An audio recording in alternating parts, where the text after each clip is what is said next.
So James, I've got a few questions to ask you. Okay. It's about Player Suite. Right. And it's about, well, sort of the evolution of it. And there's been a lot of rumours and people are saying a lot of different things. Yep. I want to get the truth out of you about how Player Suite has developed and why. Well, it's now September 2011, and we originally started this project back in July as a completely new product or solution for our customers.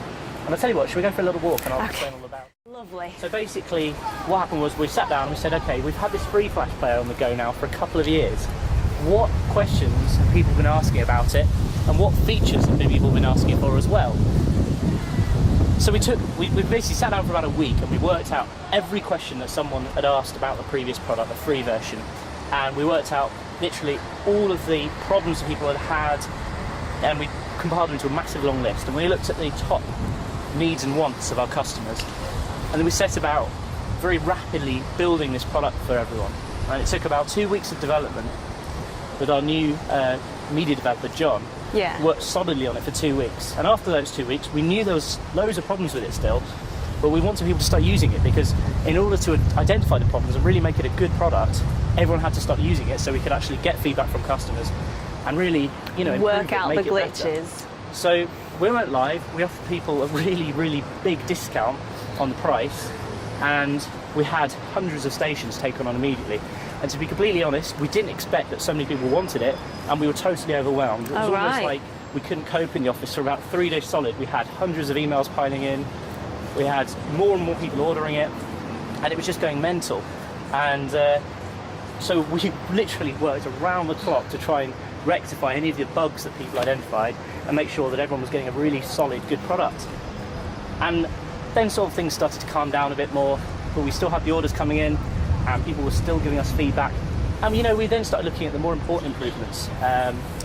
One of the big things about the player, well, two of the big things actually I want to talk about briefly today, is number one, the Facebook integration, and number two, the iPhone integration. Oh right, yeah. So everyone wants their radio station to be played on mobile devices, yeah, right? Because they're all the rage now. But if it's not compatible for iPhone or BlackBerry, it's no good. Exactly. But previously, you know, people had apps, for example, that you had to download. And to make an app on the App Store, it's quite complex, as you can imagine. Yeah. And it's really quite expensive as well. So we wanted to work out a way that people could listen to the radio station from the iPhone without having to download the app. So that's exactly what we did with the new player tool. Oh, brilliant. And the other thing, Facebook. You're on Facebook, I'm on Facebook, everyone's on Facebook. All the time. Exactly. So we wanted to work out a way that people could listen to their radio station on Facebook. Not only that, but really utilise its viral distribution tools. Yeah. And you know. Well, that's how everything gets big now. Facebook, YouTube. Exactly. Create that snowball effect. But again, it can be quite complicated and technical and involved for people. So we thought, well, how can we simplify the process, make it easy for everyone? And that's exactly what we've done with the Player Suite. So, as you can hopefully appreciate, we've put tremendous amounts of work into this. It's been really stressful, but I think worth it. Yeah, you know, absolutely. You've seen the finished product. Yeah. We've got, I think, about 400 stations using it now. Probably close to 500 actually. Oh wow.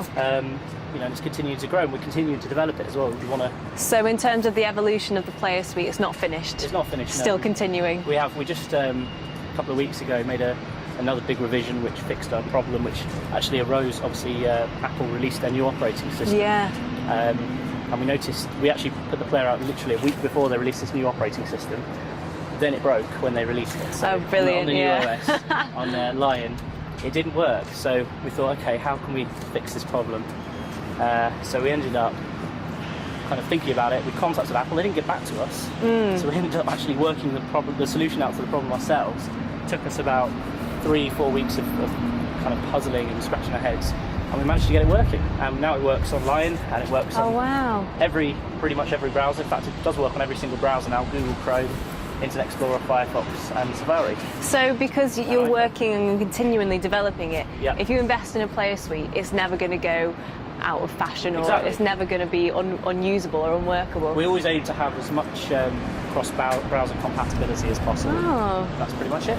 Very impressive. Thanks for clearing that up. Do you want to buy me a coffee? I think I will.